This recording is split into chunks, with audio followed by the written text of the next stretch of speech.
killed him because I wanted to kill him. Along this lonely stretch of river, body after body turns up in the dark waters. A serial killer stalking young women, showing them no mercy. She fought and she fought.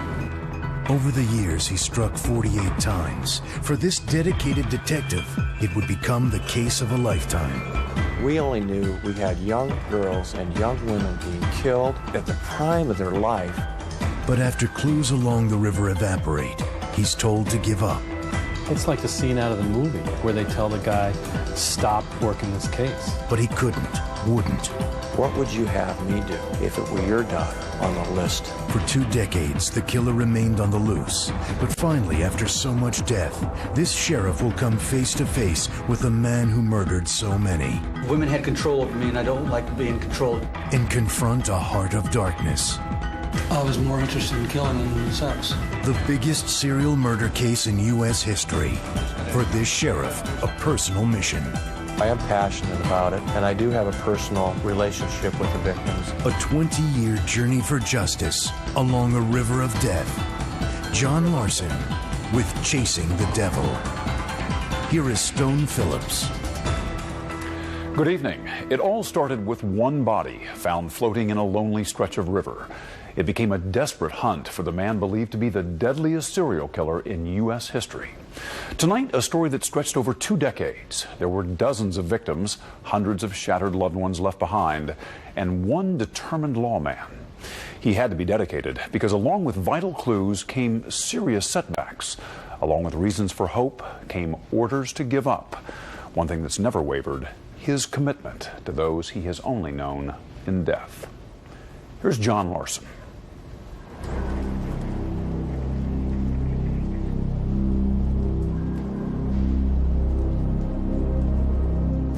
He's on top of me. His weight's on top of me. The SeaTac Strip. I just was begging him to let me go. A gritty river of traffic, cheap motels, and neon. His hands are on my neck. A river that draws the troubled. I'm still fighting. I was trying to live. The hitchhikers and the hookers into the darkness along its shores. And for a time in the early 1980s, those tragically unlucky, desperate, sometimes naive young women flowed with it, only to end violently, tossed into another fast-running current nearby, the Green River. My desire was to have sex with him and to kill him. The words of a man who bragged, "I am evil, I am Satan, I am a monster." I was more interested in killing than sex. A serial killer who claimed more victims than any other person in U.S. history. I ordered that torture, and I killed him before I got a chance to torture him. A driven demonic slayer who strangled dozens of prostitutes and littered the misty waters and woods of the Northwest with their bodies. You chose to murder to satisfy your own sick desires. You tried to play God. May God have no mercy on your soul. Back then, Dave Reichert was a bright young detective in Seattle's King County Sheriff's Department. Optimistic, eager, he had no way of knowing that he was about to be hit with a case that would haunt him for decades, that he would become obsessed with catching the killer, and that ultimately he would have to make his own deal with the devil. It began on July 15th, 1982. 2 boys bicycling across the Peck Bridge over the Green River in the Seattle suburb of Kent spotted a nude body floating down below. It was Wendy Lee Caulfield, age 16. She had run away from a juvenile detention home about a week before. She had been strangled. Reichert knew that murders of street prostitutes are hard to crack. It's the way they live and become victims. You stand on a street corner. You wait for a John to drive up. They pull up next to you. They reach over. They unlock the door. No struggle, no screaming. Nobody sees it. Reichert had scarcely begun to look into the Caulfield death when 4 weeks later, there was a second horrifying discovery. An employee of a meat company on the banks of the Green River noticed a body in the water lodged against a log. That young woman was also nude, also strangled. Her name was Deborah Bonner. She was 23. We had started working on the possibility of Wendy Caulfield and Debbie Bonner being connected. But only 3 days later, August 15th. When I got the phone call at home on that Sunday afternoon, August 15th, and I was told there were 2 more bodies found in the river. It's a feeling you can't describe at all. Was there a moment where it occurred to you, I think we have a serial killer here? Yeah. The moment I got that phone call, I knew. Chillingly aware of what awaited him in the water below, the almost nude bodies of the 2 young women, floating, pulsating by one account, in the current. Reichert was about to uncover yet another gruesome sight. When I arrived there, my job is to find a way down to the river that's going to disturb the least amount of evidence. As I'm working my way down, we find Opal Mills on the bank just off to the right as we're pushing aside grass that's 5 to 6 feet tall, and I saw her bare legs. Suddenly, it's 3 dead women, all strangled, all sexually assaulted. All 3, Cynthia Hines, Marcia Chapman, and Opal Mills, had engaged in prostitution. Now the total stands at 5. Any doubt is gone. Reichert realizes a warped and vicious killer is stalking women who work the SeaTac Strip. What Dave Reichert could have never imagined was that the number would eventually reach 48. 48 women or maybe more. And that he would spend the next 20 years pursuing, one way or another, the man who came to be called the Green River Killer. Nor could he have appreciated that finding that 3rd body, the one on the bank and not in the water, the body of Opal Mills, would turn out to be of critical importance, ultimately in tracking down a suspect. We were 3 days behind him, and that's the closest that we've ever gotten to him. The body was intact, the ligatures were there. We were able to find some bodily fluids there. Fluids containing DNA that almost 20 years later would point to one man. Of course, back in 1982, DNA was unknown as a crime-fighting tool.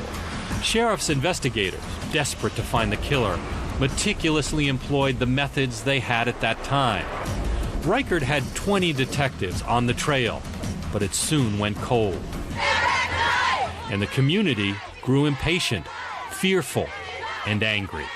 Denise Griffin knew all 3 women found at the Green River that August 15th. They died in a very brutal fashion. Very brutal fashion. Opal Mills was her best friend. Opal was a fighter. The fact that she had a lot of scratches on her knuckles, nails broken, which meant to me that she fought. But for her to have fought and then lost, I think that's the thing that scares me the most. Bodies kept turning up week after week. The task force was working hard, but at the end of 3 months, they came up empty. Politicians fretted about all the money being spent with no results and ordered the sheriff to pull all the cops working the case. All but one. Dave Reichert did not give up. I became the sole investigator from about end of September to about August of 1983, and there was a lot of frustration on my part. Worse still, more young women went missing from the SeaTac Strip. 10 more by the end of 1983, 25 the next. A poster with the faces of the murdered went up at headquarters, but despite the detectives' hard work, there was no arrest. Cynics said police were not trying hard enough to find the killer because the victims were thought to be disposable, prostitutes, after all, a case not worth pursuing. Absolutely false. That's what drove us to continue every day. We didn't care what their background was. We didn't care what they were on the street doing. We only knew we had young girls and young women being killed at the prime of their life, and their future was erased, taken from them, and the families' lives were destroyed. Dave Reichert served as a pallbearer at several funerals. It wasn't surprising that he did. Reichert had grown up in the same Seattle suburb, Kent, where the first bodies were found. He'd overcome a difficult childhood, sometimes spending nights in those very woods, escaping a father who drank too much. He worked his way through a small Lutheran college and after service in the Air Force became a cop so he could live out his dream of rescuing the vulnerable. After the first 5 bodies left at the river, the killer turned to new favorite dumping sites. The remains of 6 women were uncovered near the remote Star Lake Road. Their names and faces haunted Reichert. Terry Milligan, Alma Smith, Dolores Williams, Gail Matthews, Sandra Gabbert, Carrie Royce. 2 were found beneath a tree next to this Little League field. Parents of players later remarked they had wondered about the smell. 5 bodies were uncovered in this wooded area just south of the airport. By the end of 1984, 2.5 years after the killing started, the total stood at 40. The task force was reinstated. But by now, the Green River Killer was way ahead of them. Unlike Opal Mills, these women had been dead so long that their bodies were decomposed, ravaged by animals and the elements. There was one important exception. On May 8, 1983, the body of Carol Ann Christensen was found. Like the others, she had been strangled, but unlike theirs, her body was clothed and the scene elaborately staged. Over the years, we've seen lots of bizarre crime scenes. We don't understand all the symbolism of some of the things that he did there. Christensen had 2 fish, trout, placed on her chest, an empty bottle of wine on her stomach, and sausage on her hands. So bizarre that at first Reichert didn't think her murder fit the Green River Killer's M.O. He was puzzled, worried. Was there a second killer out there? Even Christensen's mother and sister had their doubts. At the time, we really didn't connect it. And she wasn't found in the Green River. She was found in Maple Valley. What matters to us right now is the evidence that's left behind. What was left behind would later link Christensen's murder to that of the other young victims dragged to the Green River the year before.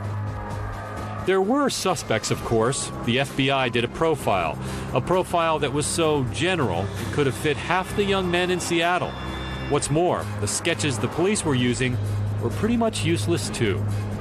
There was one magazine that came out, a picture of me, a picture of this artist drawing, and the author of this article makes a comment. It's as plain as the nose on your face. The lead detective is the killer. There were 40,000 tips, and that was the problem. There were hundreds, even thousands of suspects. I was amazed at the number of people that matched the profile that was given to us. So I was always shocked and surprised that my wife and my 2 daughters could go from point A to point B during the day and not run into one of these guys, because they looked like, to me, they're all over the place. Most were eventually crossed off the list. But were investigators being blinded by conventional wisdom about serial killers? Were mistakes made early on that would hamper the search for years to come? Was crime scene evidence overlooked because of the lack of manpower? It did get politically rough for us. We were called the Green River Task Farce because no progress was seen. Money went away. They saw no hope. They pulled the task force plug. The poster with the victims' names and faces, a sorrowful reminder of failure, was yanked off the wall at headquarters. The once vaunted task force became a solitary detective, Tom Jensen, assigned to simply monitor any tips that came in. Dave Reichert, the original investigator, was reassigned. I was given orders to, you are now a patrol sergeant, stay away from Green River. It's not your job any longer. It's like the scene out of the movie where they tell the guy, stop working this case. Right. But this movie had other scenes, flashbacks. The investigators had already encountered the man they would one day arrest. But it would take a combination of modern science and old-fashioned police work and the dedication of one man, Dave Reichert, to nail him. Like the SeaTac strip itself, it would be a long road with many dark turns. And for this woman, it would mean coming face to face with the Green River Killer. Amazingly, she would live to tell the tale. He's on top of me, trying to choke me. When Chasing the Devil continues. We now return to Chasing the Devil. While the Green River Task Force was being cut back, losing manpower and looking at all the wrong people, the man who would, in the end, become the chief suspect continued to solicit prostitutes on the SeaTac Strip. A man who would later admit to investigators that he was addicted to prostitutes, in the same way that alcohol can be an addiction. It wasn't for sex. I don't think that he enjoys sex, really, personally. If he did, he sure didn't show it. Rebecca Garday is one of only a couple of prostitutes assaulted by the Green River Killer who lived to tell about it. He says, well, do you want to make $20? The first thing Garday noticed about the guy in the pickup truck who pulled up to the bus stop where she was standing was that he was wearing only gym shorts and a t-shirt. It was a cold, rainy November evening in 1982. Not exactly shorts weather. He seemed nervous. He asked me if I'm a cop. I'm not a cop. She was worried too. The first of the Green River victims had been discovered that summer. He knew how to calm her fears. He shows me his ID. When I said, are you sure you're not the Green River Killer? And he just, dull, just nothing. Reassured for the moment, she suggested they drive to a place she knew nearby. He didn't want to sit in the car. He wanted to go up in the woods. That's when I knew something was strange. This was very strange. Why do you want to go out there? Why can't we do it here? Reluctantly, because she didn't want to forfeit the $20, she agreed to follow him up the slope into the trees. She says he didn't get aroused during the oral sex he had paid for. Then he got angry and attacked. He starts choking me, claiming I bit him. But he does call me a bitch. I do remember that. Then he tackles me to the ground and is smothering me. He's on top of me at that time, trying to choke me. I turned around somehow. You know, I tried my hardest to keep breathing and to be able to get away. That's all I could think about was trying to get away from him. I noticed he was getting very excited. Garday says she kicked, rolled, pushed, and somehow got loose and ran to a nearby mobile home for help. He did not chase her. I thought for many years that he was out still looking for me. Unfortunately, Garday waited 2 years to call police and tell them about her encounter. If she had called earlier, the man who had boldly showed her his identification might have moved onto the list of suspects a lot sooner. By the time Rebecca Garday decided to make that call, the same man had already been involved in another incident that brought him to the attention of Dave Reichert. That encounter began on April 30th, 1983, nearly a year after the first 5 bodies had been found at the river. 18-year-old Marie Malvar got into a blue pickup truck at a bus stop on the SeaTac Strip, just a few blocks from where Rebecca Garday was picked up. Her boyfriend, who watched out for her when she worked the street, noticed she seemed to be arguing with the customer. So he decided to follow them, but lost the truck at a light. He panicked when Marie did not return after several hours. He told Marie's father, Jose Malvar, the next morning. The boyfriend came to the restaurant and told me, Marie did not come home last night. What happened? She disappeared. What do you mean disappear? She get into this truck, and I followed the truck. But in a stoplight, I could not go in. Marie's boyfriend said the truck had some distinctive markings. Blue truck with a primer at the back. You mean like a gray primer? Yes, yes. So very easy to identify. Yeah, it's easy to identify. Jose Malvar and his daughter's boyfriend drove around the area for hours looking for the truck, Finally, they spotted it in the driveway of this house. Was there any doubt in either of your minds that this was the same truck? No, because the boyfriend of my daughter told me that, Mr. Marbar, that is the truck. What did you do? So I called the police. The house belonged to Gary Ridgway, a truck painter who had lived near the SeaTac Strip most of his life. In 1982, when the Green River killings began, he was 33 years old. He had been twice married and divorced, and he had been arrested for soliciting prostitution earlier that year. Since Ridgway's house was located in a suburb of Seattle, it was the local police who questioned him. The following day, I went to the police department and asked them what happened. And they said, he doesn't know nothing about it. Do you feel like police at the time made a good effort? I don't think so.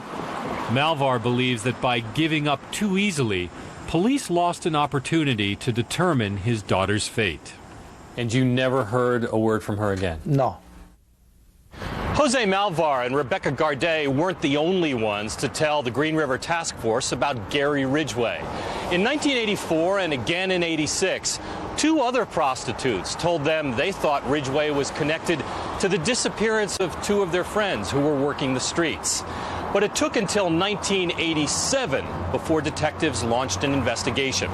They interviewed Ridgway's former girlfriends and wives, and the picture that emerged was that of a sexually aggressive young man who had trouble with relationships from early on. Police learned that Gary Ridgway was already 20 when he graduated from high school in 1969, that he joined the Navy and got married that same summer. He and his wife moved to San Diego. By the time Gary returned from a 6-month tour of duty cruise, his wife was romantically involved with another man. According to police documents, he accused her of being a whore and giving him sexually transmitted diseases. Diseases Navy records show he had before going to sea. Ridgway acquaintances interviewed by police said he often complained that he had gotten venereal diseases from prostitutes. Ridgway's second wife gave detectives still more tantalizing clues. She said he liked to have sex outdoors, on the banks of the Green River, and in the woods. She took them on a tour of places they had gone, and locations where they had camped or bicycled. The locations matched dump sites where multiple bodies had been discovered.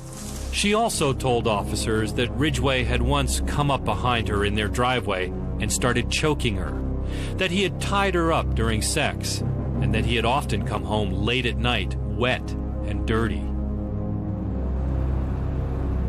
Seattle Sheriff's deputies got a search warrant and went through his home, his trucks, his locker at work. They asked him to take a lie detector test. He passed. What about that lie detector test? Contrary to popular belief, cops know that the lie detector test is a tool. I mean, we take that and we look at all the other things that we have. We don't get a polygraph test here in the King County Sheriff's Office, and if they fail it, say, we got the guy. And there were facts about Gary Ridgway that did not fit with the conventional profile of a serial killer.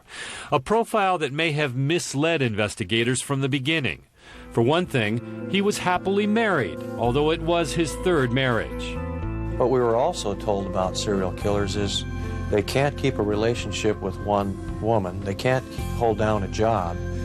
They won't stay in the same area. They're irresponsible.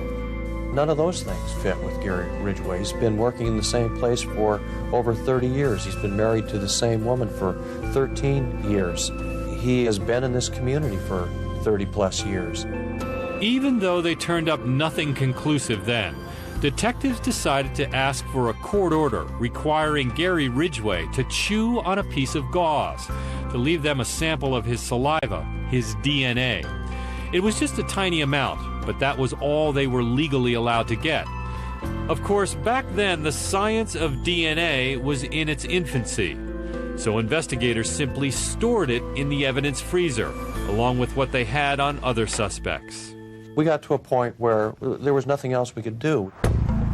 One more thing argued against Ridgway and other suspects. There seemed to be a reprieve from the terror. It had been 3 years since a prostitute disappeared from the SeaTac Strip.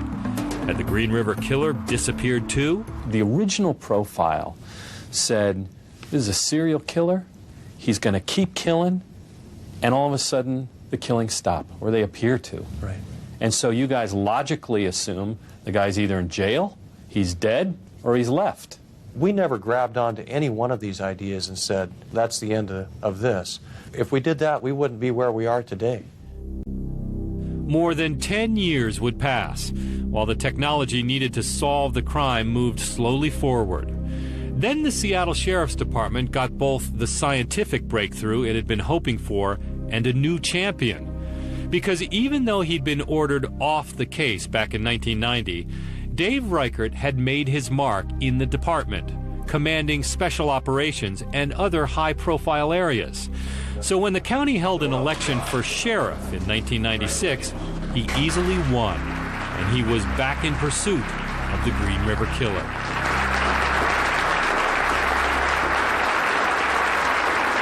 And that pursuit is about to pay off. The sheriff and his team are about to get a break they've waited for almost 2 decades. Tom, you just don't seem like the kind of guy that would run around the room slapping high fives. But you had to be tempted. I mean, it had been almost 20 years. Absolutely. I was elated. When Chasing the Devil returns. We return to Chasing the Devil with Stone Phillips.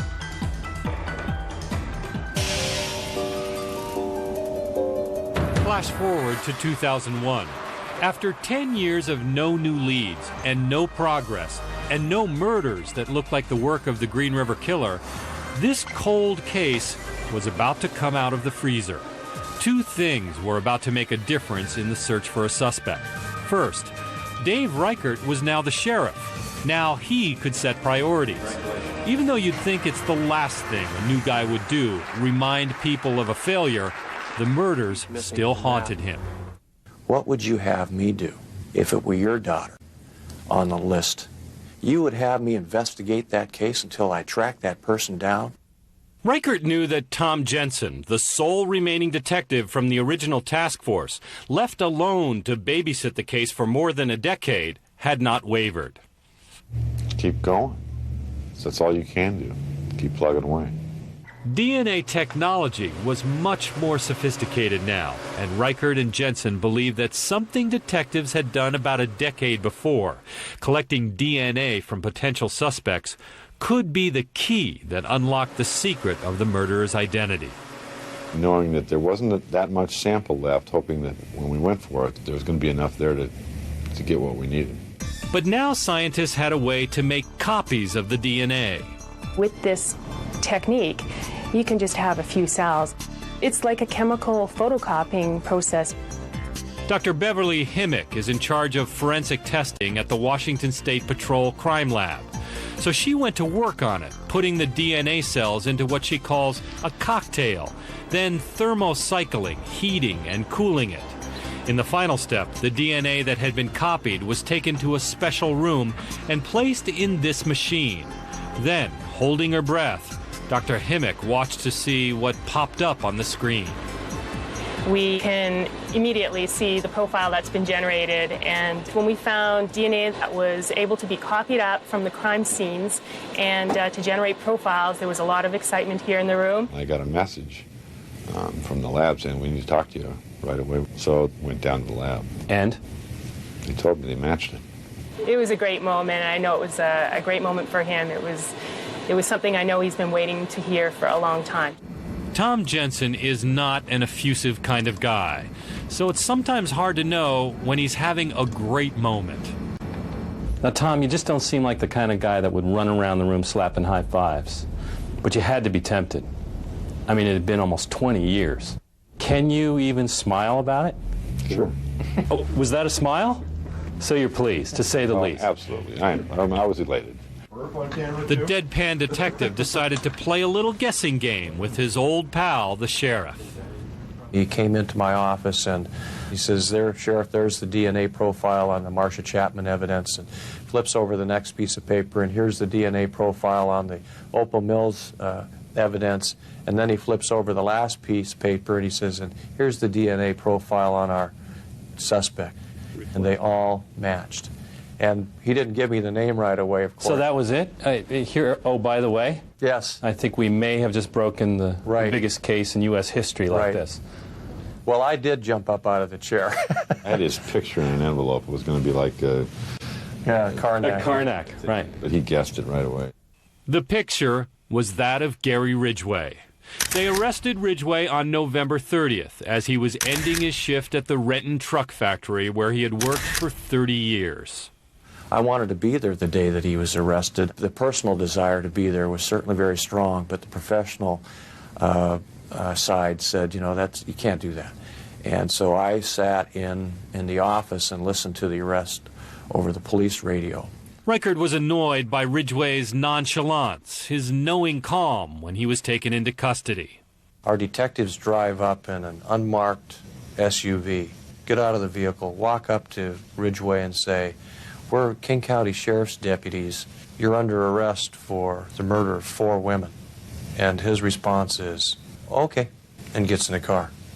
Sheriff Reichard did allow himself one small moment of satisfaction.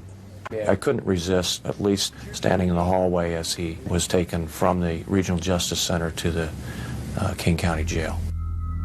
Gary Ridgway was charged in the deaths of 4 of the Green River victims, the 3 who were found together on August 15th, Opal Mills, Marcia Chapman, and Cynthia Hines, and Carol Christensen, whose body was discovered the following May. He pled not guilty.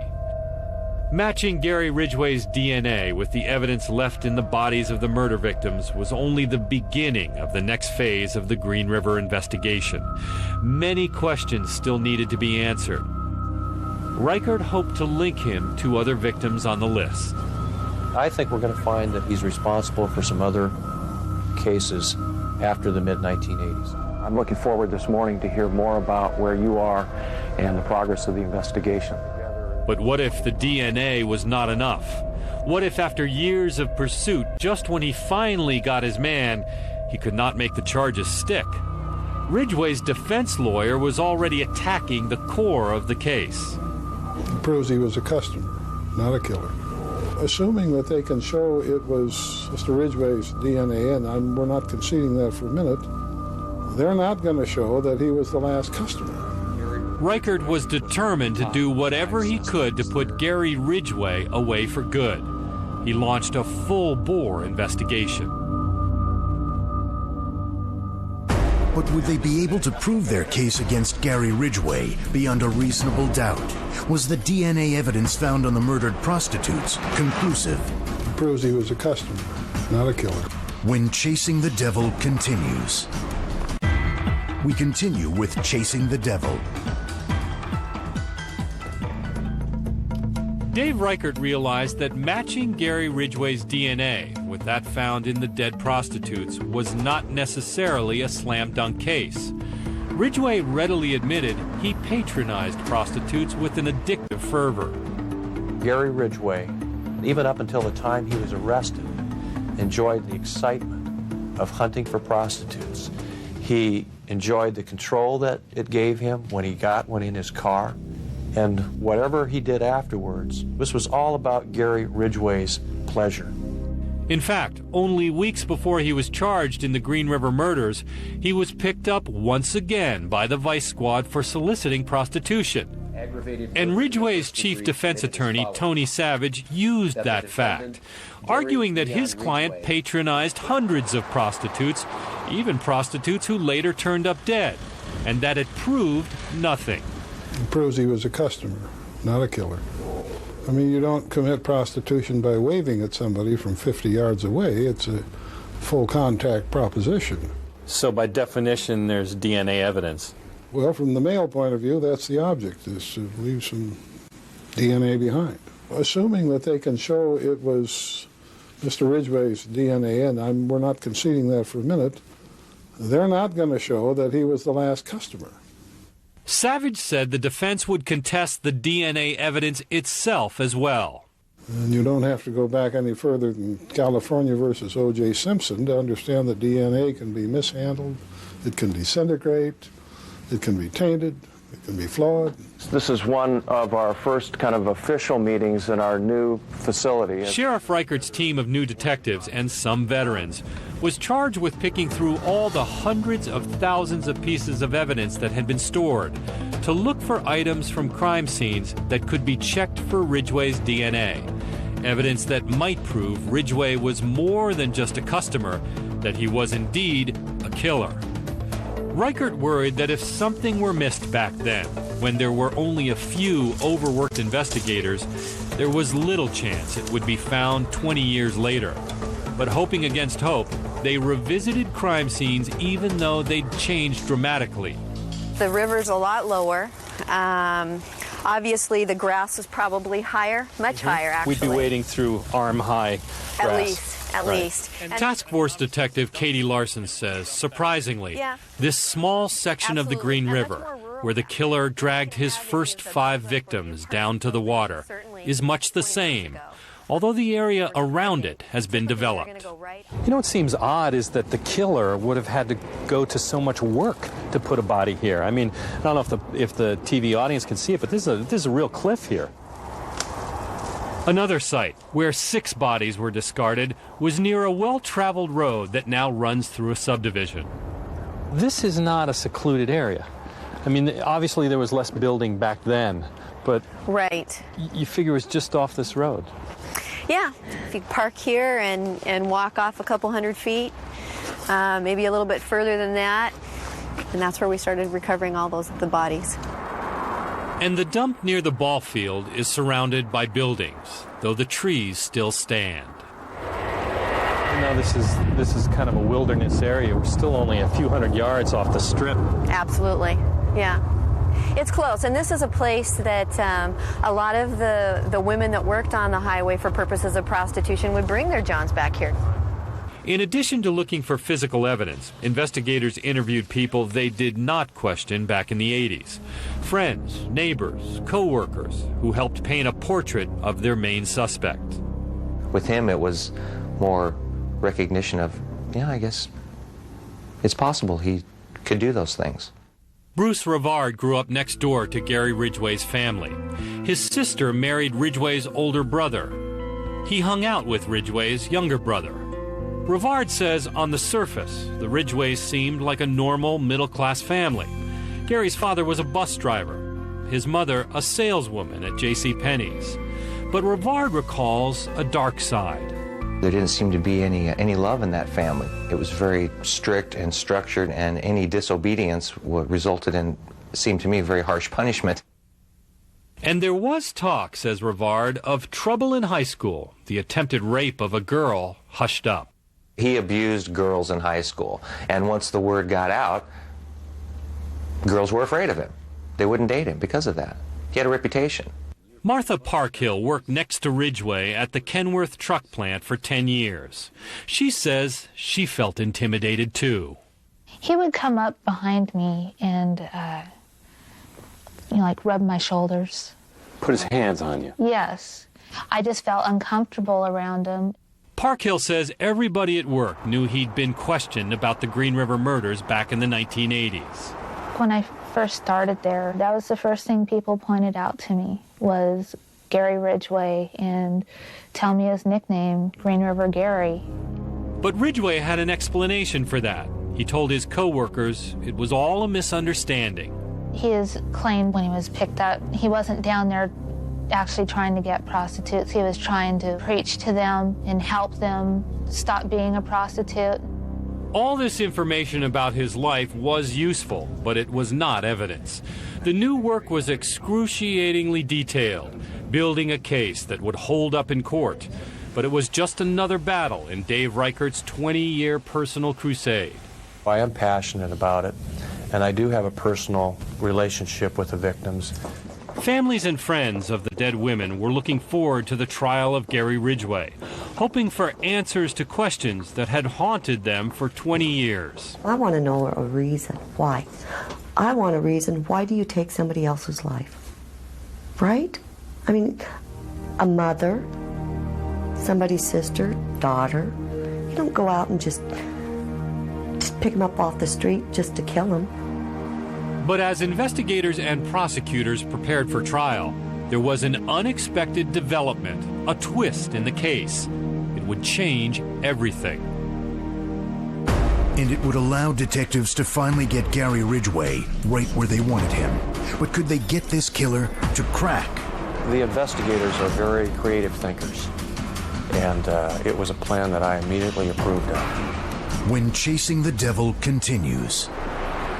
To our story, after 20 years, Sheriff Dave Reichert has caught the Green River Killer. Now, Gary Ridgway is going to sit down with investigators and reveal the secrets of his killing spree.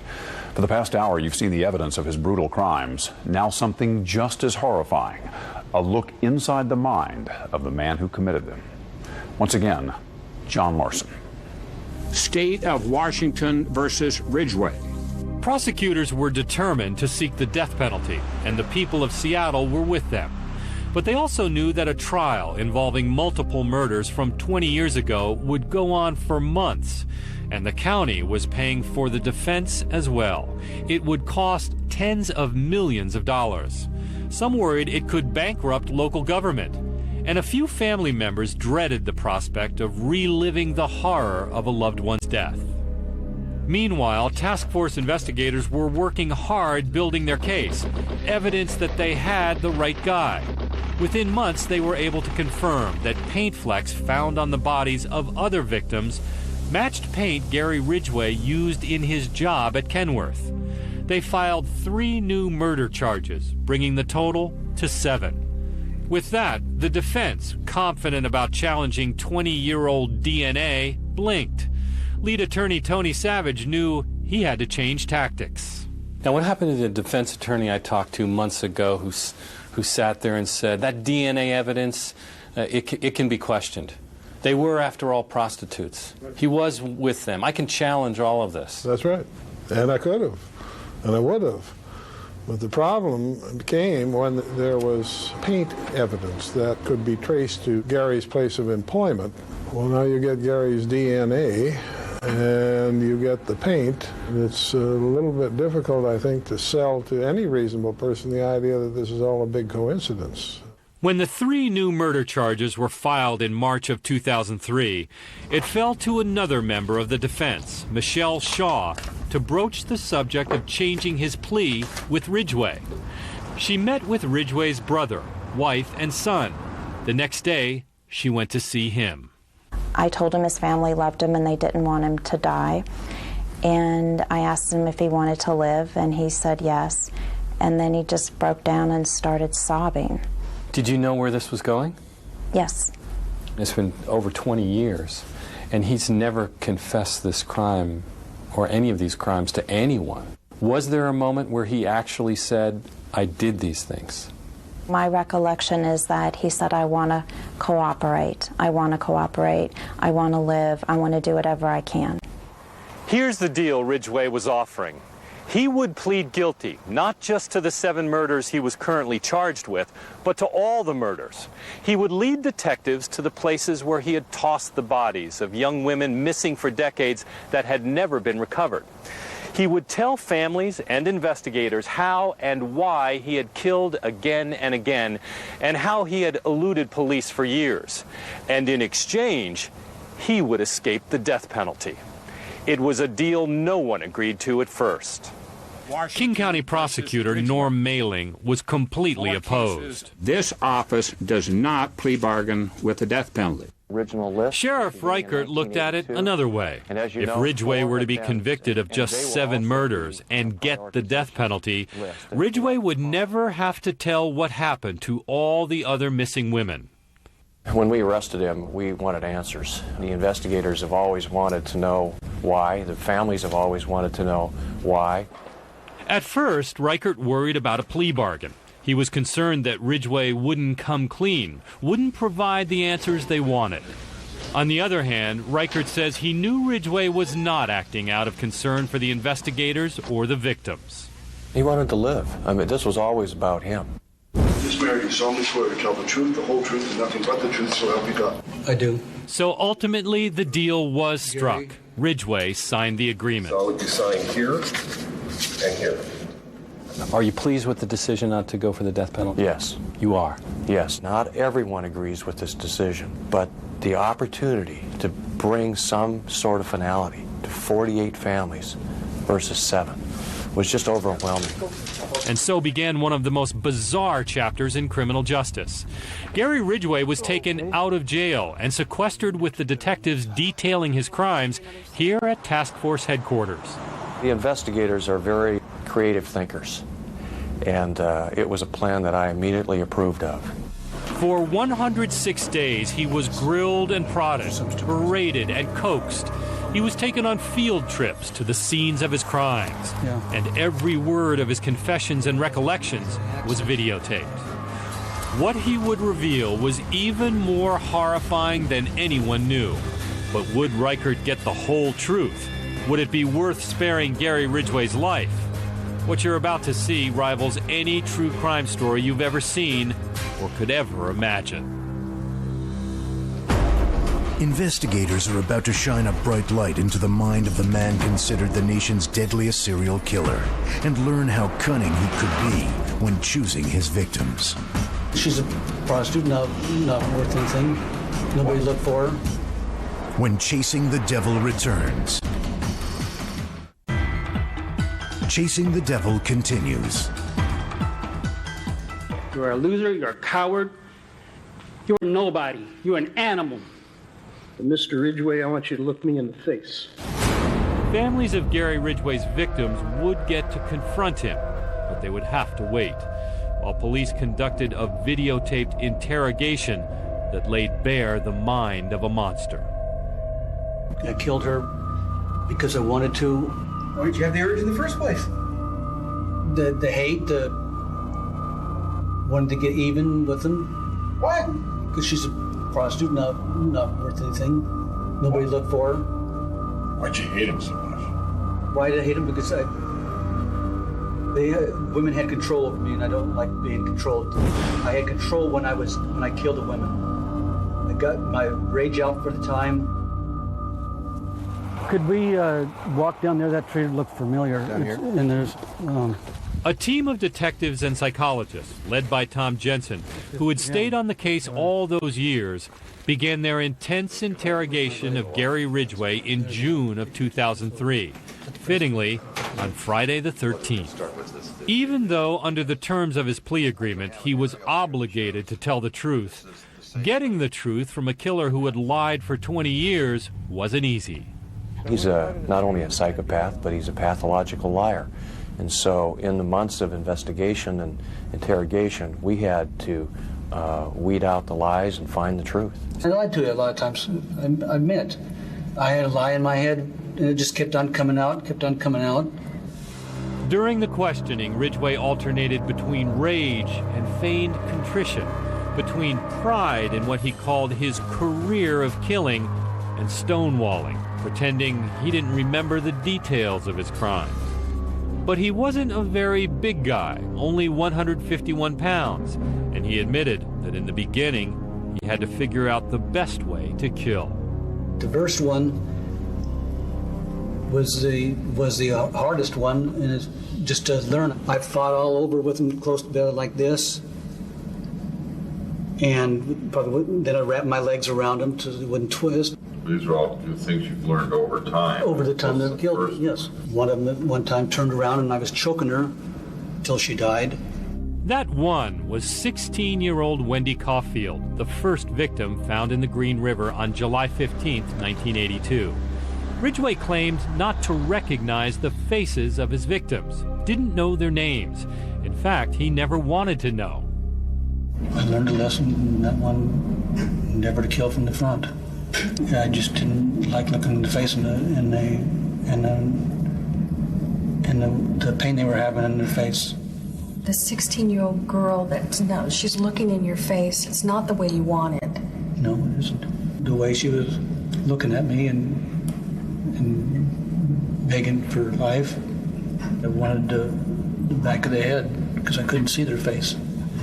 So Ridgway worked on his killing style. He hunted for prostitutes on the Strip. Most of them were just teenagers. Once he got them into his truck, he took them either into the woods or to his house. On the wall in his bedroom, this mural, a depiction of trees, like the forested dump sites for which his victims were destined. He was divorced from his second wife at this point and saw his son only on alternate weekends. If the prostitutes were reluctant, he convinced them to get into the canopied back of his pickup. Little by little, he revealed the specifics of certain crimes. One especially horrifying murder happened just a week or so into his killing spree. Horrifying because even though he had his 7-year-old son Matthew with him, and even though it was the middle of the afternoon, Ridgway picked up 19-year-old Giselle Lavorne and drove to a deserted place where they could have sex outdoors. Matthew, was sitting back in the truck. I don't know what he was doing. I told Matthew I'd be back in a couple minutes. I could go for a walk. Had her move around so I could get behind her. In doing so, I needed to have her raise her head up so I could wrap my arm around and kill her. I told, oh no, there's my son getting out of the car, or something similar to that. And so she raised her head up, and that's when I put my arm around her, my right arm, and started choking her. Ridgway says he promised if she didn't make any noise, he would let her go. Then he finished strangling her, using his socks, and calmly walked back to the truck and his son. I think he asked where the lady was, and he says she wanted to walk home. She doesn't live that far away. My urge to have sex and to kill her was more than to keep the safety of Matthew. Sheriff Reichert had a lot riding on the interrogation. He wanted to make sure Ridgway was pushed hard, and Reichert couldn't resist coming face to face with the monster he had chased for years. So even though he was busy running a department with more than 1,000 employees, he carved out time to come and confront Ridgway himself. This day he asked Ridgway what he would have done if Matthew had seen him committing the murder. I could have killed him if he was a witness, yes. Why isn't that so? Kill your own son if he was a witness. Ridgway bragged that he used Matthew to lure women into his truck, placing his son's toys on the seat, sometimes showing his picture to the women to trick them into believing he was a devoted dad, that he was a safe guy to go with. Which one do you think this is, Gary? This is the very last white woman. Detectives wanted to revisit sites where he dumped bodies with Ridgway along for two reasons. They hoped to find remains of victims that had never been recovered, and they also used the trips as a kind of check, pushing for details to see whether he was telling the truth. There are certain details around some of those cases that he shared with us that only the killer would know. We never took him anywhere. He took us. At the Green River site where the bodies of Cynthia Hines, Marcia Chapman, and Opal Mills were discovered, Ridgway acknowledged that he shoved triangular-shaped rocks into two of them. It was a detail that had never been publicized. And go on further. Nobody other than the people that found them would know that I put rocks in them, and it's kind of like my secret and the task force's secret. Ridgway confessed something the task force had long suspected, that he had had sex with some of the victims after they were dead. I was getting more twisted. That, he revealed, was why he had chosen new body dumping sites that were farther away from his home. Detectives had long wondered about that, and it gave them a glimpse into how the mind of this serial killer worked. As I started putting them out farther so I wouldn't go have sex with them, just kill another prostitute. Investigators had agonized over whether they could have caught him earlier and perhaps saved the lives of dozens of young women. They were almost afraid of the answer. Ridgway was about to tell them just how many times they had come close. And he tells of a victim who came close to getting away. She fought more than any of the other women, and she caused me more damage than the other women. When Chasing the Devil returns. That's one of mine. Look back in the history of any serial killer. As sick as it sounds, that they're proud of the work they did. And they want to be known as the best serial killer. Gary Ridgway is no exception. I rate myself as probably number one. If that were true, and investigators suspected it was, they wanted to know why they had failed to capture him while he was in the midst of his murderous spree. This is the spot. In finding out what they did wrong, Ridgway told them just how close they had often been. One of the missing women detectives were especially curious about was Marie Malvar. You may remember in April of '83, her boyfriend saw her getting into Ridgway's truck at a bus stop and then seemed to argue with him. The boyfriend tried to follow them, but lost the truck at a light. The boyfriend and Marie's father, Jose Malvar, searched the neighborhood the next day and located the truck in Ridgway's driveway. Apparently, they didn't think about contacting the Green River Task Force. They called local police in the Seattle suburb of Des Moines. Jose Malvar had to be restrained from going in and looking for Marie himself. I wanted to get in because she is my daughter, and I love my kids. The officers who looked around Ridgway's home found nothing. Ridgway told investigators they would never have been quick enough to find Malvar at his house. She was already been disposed by then. I killed her. Within an hour after I killed her, she was dropped off. But even if there was no body, should police have done a more thorough search? Would they have turned up clues in his bedroom? Ridgway admitted there had been a struggle. When I first picked her up, I thought she'd be easy to kill and not a fighter. She was tiny, 5 foot 2 inches, only 105 pounds. I didn't notice her long fingernails, and she fought and she fought. She scratched me on the arms. That made me tighten up my hold more to kill her fast as I could. And she fought more than any of the other women, and she caused me more damage than the other women. I had police come to the door a couple days later about her being missing. Ridgway told investigators he was so worried that the officers who came to his house would notice the scratches that he hid his arm. But they apparently never checked him for cuts. Later, he disfigured his arms by pouring battery acid on them. The suburban police did file a report, but it did not come to the task force's attention until 4 years later. It showed up in a computer search the task force did when they brought Ridgway in for questioning because of his contacts with other missing prostitutes.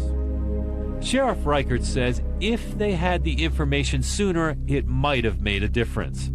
Did they miss an opportunity to save dozens of lives? Ridgway said one reason he dumped bodies in clusters was so he could remember where they all were. But he never took another one to where he put Marie Malvar's body because it was too risky. I just couldn't put any more there because of getting caught. Because they find one body and there's 3 or 4 of them. I've always been a suspect for her. Until 2003, Marie Malvar remained one of the missing. Ridgway finally led detectives to the place where he had thrown her body, and 20 years later, they were able to find her remains and turn them over to her family. To me, my daughter is still alive. Every 1st of April, up to now, we always celebrate her birthday. Another time police narrowly missed encountering Gary Ridgway was right after the murder of Carol Christensen in May of '83. Her case had always been the most puzzling to the task force. The rest of the Green River victims were found nude, but she was dressed, and her body was posed. 2 trout were placed on her upper body, an empty bottle of wine on her stomach, and sausage on her hands.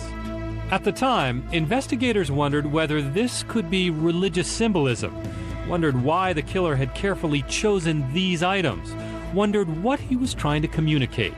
Indeed, some wondered whether this was the work of the Green River Killer at all. The murder scene was so different, even her family thought someone else had killed her. At the time, we really didn't connect it. I brought them all out of the fridge right before I left.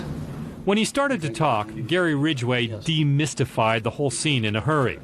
The items were just stuff he had around the house, not carefully chosen at all, almost an afterthought tossed in the back of his pickup. I was just going to put them on her to throw off the task force, make it stand out from the rest of them, so they'd have to think if this is a Green River case or is this not a Green River case. Taunting them, playing with them, jerking them around. Ironically, in taking the time to trip up his pursuers, he almost got tripped up himself. Just as he finished laying out the items on her body and got in his truck to leave, a police car drove by. He didn't go down that road, otherwise he would have had her that day. He had my description and everything. A week later she was found. And that officer didn't realize that he was that close. It turns out that Christensen's posed body did ultimately play a role in catching Ridgway. Because he left her near a busy road where she could be found easily, his DNA was still intact. And 18 years later, that linked him to the murder. Hers was one of the first 4 cases filed. He's on top of me. His weight's on top of me. I just was begging him to let me go. I'm still fighting. I was trying to live. Remember Rebecca Gardet, the victim who got away, the prostitute who struggled and ran. Ridgway, you recall, had shown her his Kenworth ID in an attempt to make her believe he was not the Green River killer. Of course, he didn't intend to let her live to tell about it. But she did live, and she did tell police, just not soon enough. I thought for many years that he was out still looking for me. He later admitted to investigators that she was one of his biggest mistakes. She eventually told the task force, and that was one of the real reasons why they arrested him. That was by downfall of the detective says, if you would have killed her, you wouldn't have had us on you like this. After hours and hours of tough questioning, task force interrogators could not resist rubbing it in. They taunted Ridgway about getting caught literally with his pants down. If you were such an accomplished killer, Gary, how did Rebecca Gardet, how did she get away from you? I had my pants down around my ankles and I couldn't get them around her waist to hold her. Otherwise, if I planned it from the beginning, I would have killed her, but they were down around my ankles and I couldn't get them loose. Sheriff Reichert and the other task force members wanted to learn not just the how of the Green River murders, but also the why. A career spent chasing the devil, as Reichert's new book is called, recovering the mangled bodies of teenage girls, creates a powerful incentive to understand what forces forge a serial killer. Over those years, those visions are very fresh. Those images are burned into your mind forever. It turns out there were other opportunities to stop Gary Ridgway from killing that had been missed. His violent acts began years before, way back in his teen years. Could something have been done back then? Weeks of questioning brought forth secrets from Ridgway's childhood and the story of his first attack. In his first interview, Gary Ridgway's youngest victim tells Dateline his story of encountering and surviving an assault by the teenager who would become the Green River Killer. A tale so horrifying it would haunt the victim forever and foreshadow a killer's lifetime of cruelty. The blood's pumping out of my shirt, running down into my pants. I told him, I said, "Why did you kill me?" When Chasing the Devil continues.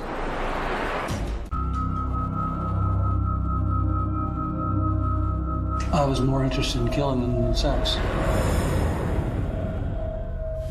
Wanted to torture him, but I killed him before I got a chance to torture him. You can't torture a woman when she's dead. What turns a man into a serial killer? Why would Gary Ridgway be driven to kill and kill again? No one knew, but everyone in law enforcement wanted to find out. How important do you think it is that we try at least to get some sense of why, of where does something this dark come from? One of the mothers said to me the other day, he didn't come from outer space. He's a member of our community, like it or not.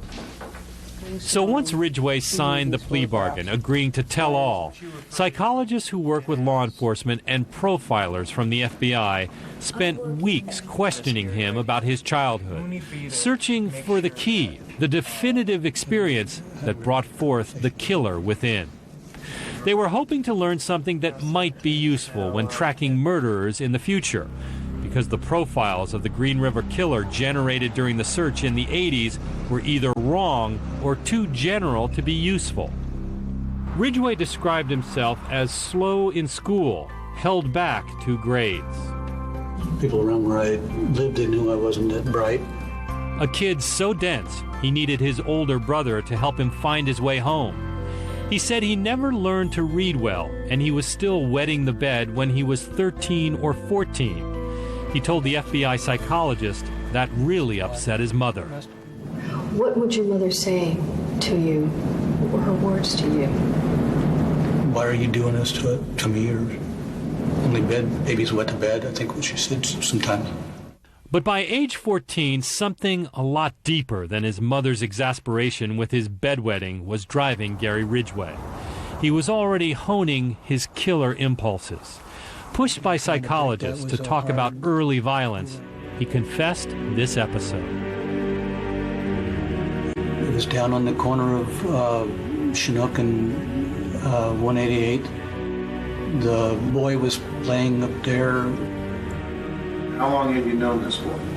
Never seen him before. And what caused you to approach him? He was just vulnerable for some reason. Jim Davis was vulnerable, all right. He was only 6 years old and alone on the grounds of a junior high school near his home. We played cowboys and Indians, and my friends left to go get some things to fix our Ford up. For 40 years, Davis never knew the name of the teenager who walked up to him that day. And until now, he had no reason to speak publicly about it. This was an unknown teenager. I'd never seen him before. Davis says the boy he now knows was Gary Ridgway pretended to show him where to get material to build his fort. He said, the woods across the street, which is across the highway, there was a lot of tall grass over there. I told him I wasn't allowed to cross that highway. He said, that there's some kids around here, around this neighborhood, that like to kill little boys like you. And I said, no, I didn't know that. At that point, you had no reason to think that he was a threat. Not him, no, he was very nice. The two walked around school grounds, chatting, until Ridgway whispered, "Duck, here comes one of those kids." He had ducked down right beside me. Jim Davis says when he didn't see anyone coming, he told Ridgway he wanted to get up.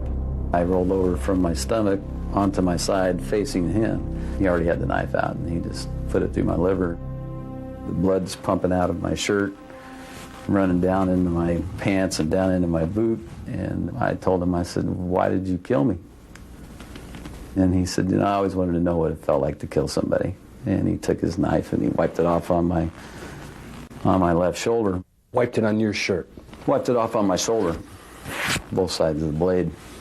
And he said, "You'll be dead in a little while."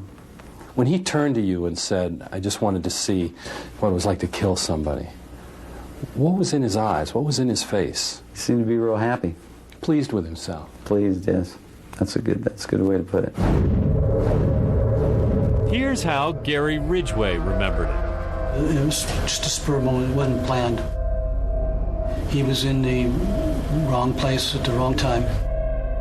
I don't even remember what I did. Wiping the knife on my leg. It wasn't all the way in. It was just. How far in did the knife go? Probably an inch, I think. I don't know. Ridgway told his interrogators that he ran home, but Jim Davis recalls that he made a slow, cold, almost diabolical exit. He walked away. He walked away laughing. He didn't run. He didn't have a care in the world. Jim Davis did run, trying to get home. Luckily, a teacher at the junior high school saw him and called an ambulance. He had lost so much blood he almost died. But from police and firefighters and emergency surgery saved his life. A few days later, police brought yearbooks from high schools and junior highs in the area to Jim's hospital room, hoping he could identify his assailant. I don't remember ever seeing him in the yearbooks that they showed me. Davis recalls that when police were unable to come up with a suspect, his grandfather hired a private investigator. The PI told his grandfather that police had identified the assailant. The father had some connection somewhere, had made a deal that he would get the boys some private help, and that he would guarantee that this would never happen again. There's almost no way to tell whether this is true. Jim Davis's grandfather is dead. Jim cannot remember the private investigator's name, and Seattle police can find no records pertaining to the case.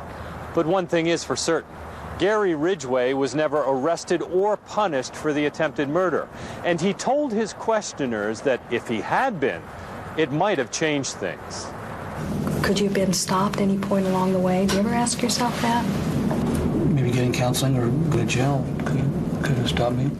How often in the years before you found out who Ridgway was, of thinking, I wonder where that guy is? Over the years, I always wondered what happened to him. You know, what kind of person he became. Had he killed somebody else?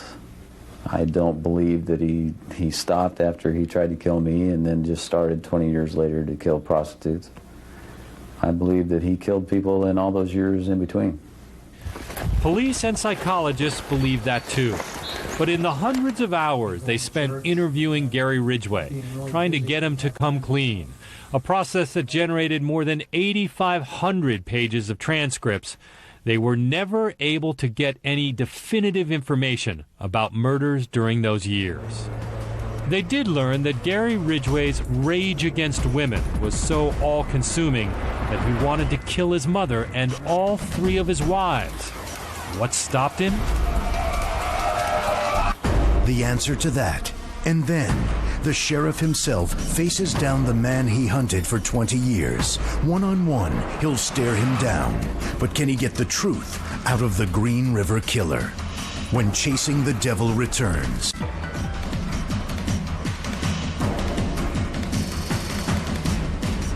For a man who killed dozens of women, Ridgway was remarkably squeamish. I just don't like blood. Despite his stabbing of 6-year-old Jim Davis, or maybe because of it, Ridgway insisted that he chose to strangle women rather than stab or shoot them, because he didn't want blood all over the inside of his truck. Tell me why you like killing people.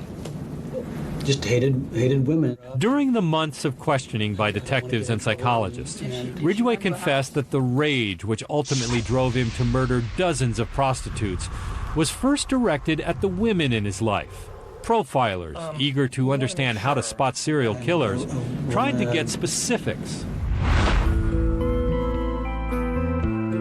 He told them that as a teenager, when he was mad at his mother for bugging him about bedwetting and not being able to read, he indulged in fantasies about harming her. I thought about having her in the chest or in the heart and cut her up a little bit, and then How do you mean cut up? just, cut her face and her chest. She really took good care of herself. So if you wanted to hurt somebody, you end up going for their beauty, I guess. He did not act on those gruesome impulses, transferring them instead to the next woman he was close to, the high school girlfriend who became his first wife. When she left him in 1971, after he got out of the Navy, he thought about hurting her too. Just to kill her because I wanted her more than anybody else. But she was living in San Diego, and he says he didn't know how to find her, so he abandoned the idea. Gary Ridgway married for the second time in 1973. He claims he was immediately dissatisfied with his choice and avoided being seen in public with his new wife, Marcia. She's overweight, she's not attractive. He told psychologists he thought he deserved better. Well, I had thoughts of killing her a little bit because I wanted to have a woman that, was nice looking. Yeah. One night, he acted on his impulse. I just was mad and choked her. He said after that, the choking became part of sex for him. He didn't kill Marcia, perhaps because she had told her family about the choking incident. I've already got in trouble from her dad, about choking her. I couldn't even, if he set the house on fire with her, I couldn't arrange any kind of an accident or something like that. It was just the fear of getting caught that stopped him from killing his wife. Marcia divorced him in 1981. The Green River murders began that next summer. Maybe if I would have killed her, I wouldn't have wouldn't killed the others. That was the cause of my pain. Ridgway tried to lay the blame for his murderous rampage on his failed second marriage, which Sheriff Reichert rejected. There's no reason that you could give that could justify what you did. The accepted theory on serial killers is that they can't stop killing or even slow down. That's why when the bodies of young prostitutes were no longer being discovered in clusters around Seattle in the late 80s, many thought the Green River killer had moved on to another city or had been put in prison for some other crime. Gary Ridgway had not moved on, but he had changed, and the reason was surprising. In February of 1985, Gary Ridgway met the woman who would become his third wife, Judith. At first, he said, the old fantasies returned. I was having urges at the beginning to kill Judith, yes. But as was the case with his first two wives, Ridgway knew that he'd be the prime suspect. Ridgway says his new wife was loving and dependent and accepting, so he tried to stop killing, but he didn't even consider giving up prostitutes. You're looking for women every single day, on your way to work, on your way to home, from work and on Saturdays, on your day off, right? Okay, so what do you do on Sundays? Well, usually we're doing family things on Sunday. That's right. He said on Sunday he did family things. And as you may recall, only weeks before his arrest for the murders in 2001, Gary Ridgway, the self-described family man, was picked up for soliciting a prostitute again. I still had that problem. It's just like alcohol. It's just like alcohol. Prostitution to me is like alcohol is to an alcoholic. Exactly. But killing was real addiction, Gary, not prostitutes. And it turns out that although police thought the Green River murders had ended in the mid-'80s, they were wrong. I did kill after 85, yes. Okay. But contrary to all those beliefs about serial killers, he was able to slow down, and he changed his style. I didn't have the killer mode in my head. It's like starting out all over again. In the 80s, the killing was much more of a frenzy. In the 90s, I was trying to cut back. He said he considered himself a semi-retired serial killer in the 90s. And he remembered fewer details about the more recent murders. Said he'd become careless, panicky. He didn't bother to hide the bodies of the women he killed in the 90s, just left them where they fell. They were a blur, not at all like the women he strangled in the 80s. When they were dead, I had power over them. I had power where I put them. It brought back memories every time I, drive by sometimes and see where I put the body. So I'd dream about a certain place I put a woman. Ridgway wanted to hang on to that sense of power. Detectives knew he loved the attention he got during the questioning. He relished the fact that they had to be nice to him. One day, a frustrated Sheriff Reichert tried unsuccessfully to pin him down about exactly how many women he had killed. And my point is, Gary, what are we supposed to believe? I mean, you've gone from 30 to 61, you pled guilty to 48. We know there's more than 48. You know there's more than 48. Yeah. You're an evil, murdering, monstrous, cowardly man. And even though he agreed to confess to save his life, he still lied and withheld information. He failed to show detectives where he had left bodies that had not been found, and he misled them about the location of items, like jewelry, that he had taken from his victims. I hate to tell you this again, but there's another spot in there. I put some jewelry. Sometimes their anger was hard to contain. They put all day after digging. 51 posts on that guardrail for nothing. Take his ass back to the cell, and when you want to start telling the truth, you let us know. On one occasion, Sheriff Reichert was so exasperated with Ridgway's stonewalling, he literally stared him down. Watch the elapsed time here.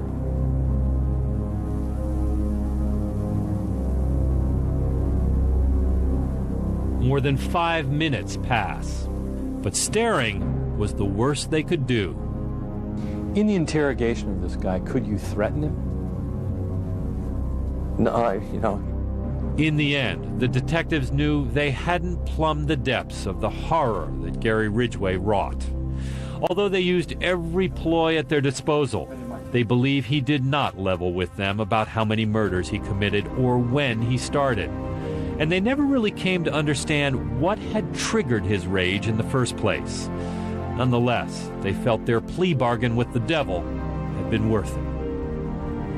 Were there 10 more victims? 20? They will never find them all. The passage of time and the elements have scattered their bones. The task force settled on the number 48. Some victims were removed from the original Green River list. Some were added. Some were not identified. The numbers, the names, the faces made no difference to Gary Ridgway. But each of those victims had a family who were about to try to make him feel their anguish, anger, and hate. And next, face to face with the killer in court. A day for rage and dreams of revenge. I wish for him to have a long, suffering, cruel death. When Chasing the Devil continues. And now, the conclusion to Chasing the Devil. How do you plead to the charge of aggravated murder in the first degree as charged in count 1 for the death of Wendy Lee Caulfield? Guilty. He repeated that guilty plea 48 times.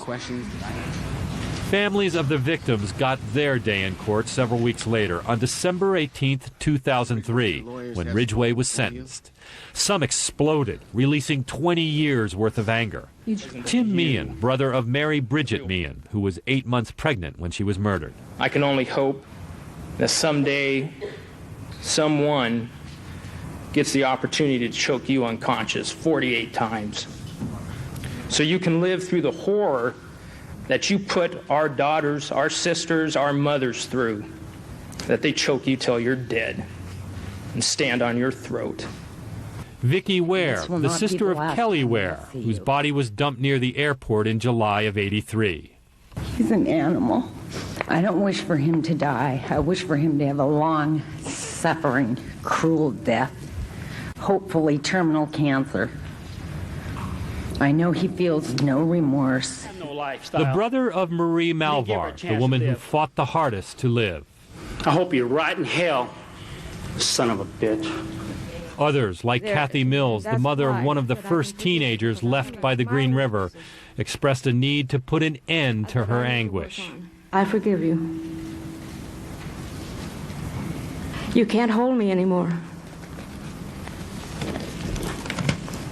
I'm through with you. I have a peace that is beyond human understanding. The daughter of Carol Christensen, the woman whose body Ridgway posed with the fish and the wine, tried one last time to make him understand what he had taken from so many. I was only 5 when my mother died. There's nothing that anybody can say or ever do for me that will bring my mother back. There's nothing that'll ever change the things she missed. Gary Ridgway did offer his pro forma apologies. I'm sorry for killing these ladies. They had their whole lives ahead of them. I'm sorry for causing so much pain to so many families. Then the judge asked for 48 seconds of silence. 1 second for every woman Gary Ridgway admitted killing. And I ask this moment of silence in honor of all the young women who are victims in this case and cannot speak for themselves. And so, 20 years of investigation, 6 months of interrogation, finally came to an end. For Sheriff Dave Reichert, it was a day he will always remember, his moment of triumph. The enormity of the whole thing hits you full face. A few months later, after 2 terms as sheriff, Reichert ran for Congress and won. His reputation as a straight shooter who finally got his man precedes him. Ridgway is now in the Washington State Penitentiary at Walla Walla, serving his 48 consecutive life sentences without possibility of parole. He is considered the worst serial killer in the history of the United States. Profilers tell us they've learned some important lessons from the Gary Ridgway case. Notably, Ridgway's behavior was different from other serial killers, indicating that one profile doesn't fit all. Keeping that in mind may help police catch other serial killers sooner. I'm Stone Phillips, and for all of us at NBC News, good night.